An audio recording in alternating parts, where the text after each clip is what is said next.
when you touch this dimension beyond definition, the impact of time and space is obliterated. This accounts for the many stories of yogis sitting unmoving for incredibly long periods of time. This is possible not because of physical endurance, but because in these states they are not available to the process of time.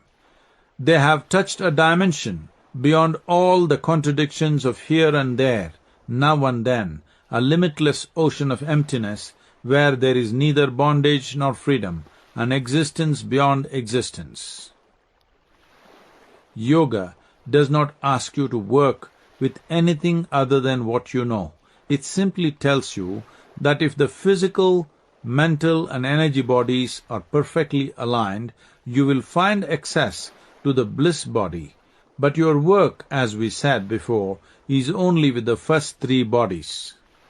When it comes to external realities, each human being is differently capable. What one does, the other may not be able to do. But when it comes to inner realities, all of us are equally capable.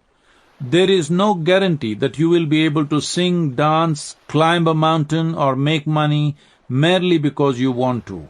But making your inner life blissful is something that everyone is capable of. It cannot be denied to you if you are willing.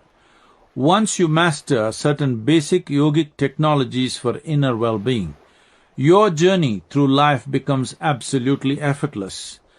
You are able to express yourself in your fullest potential without any stress or strain.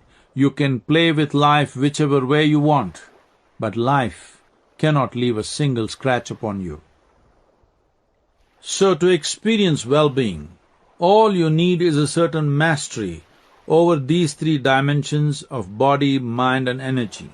Being successful in the world depends on your ability to harness these dimensions according to the needs of your life situations and the activity you want to perform.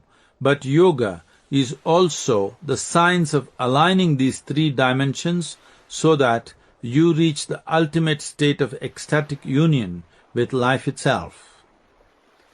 How does one reach this ultimate union? Yoga tells us there are a few fundamental ways. If you employ your physical body to reach the ultimate union, we call this karma yoga or the yoga of action. If you employ your intelligence to reach your ultimate nature, we call it gnana yoga, yoga of intelligence. If you employ your emotions to reach your ultimate nature, we call this bhakti yoga, yoga of devotion. And if you use your energies to reach the supreme experience, we call this kriya yoga, yoga of transforming energies. Every human being is a unique combination of the same ingredients.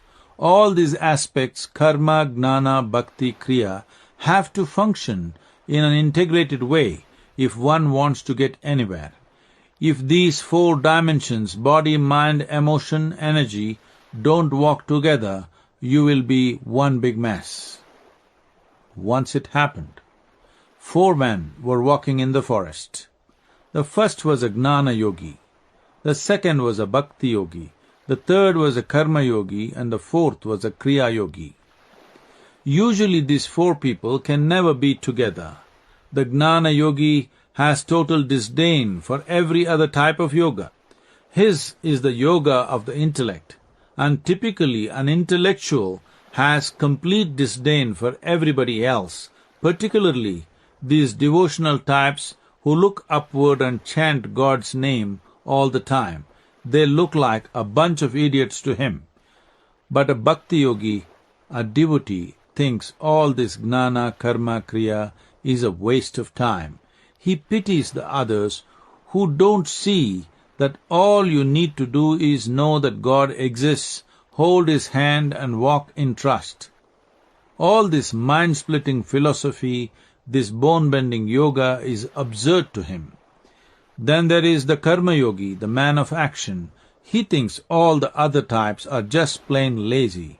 Their lives are pure self-indulgence. But the kriya yogi is the most disdainful of all. He laughs at everyone. Don't they know that existence is just energy? If you don't transform your energy, Whether you long for God or for anything else, nothing is going to happen. There can be no transformation without transforming energies. These four people customarily cannot get along, but today they happen to be walking together in the forest. Suddenly a storm broke loose. It grew fierce. The rain started pouring down relentlessly.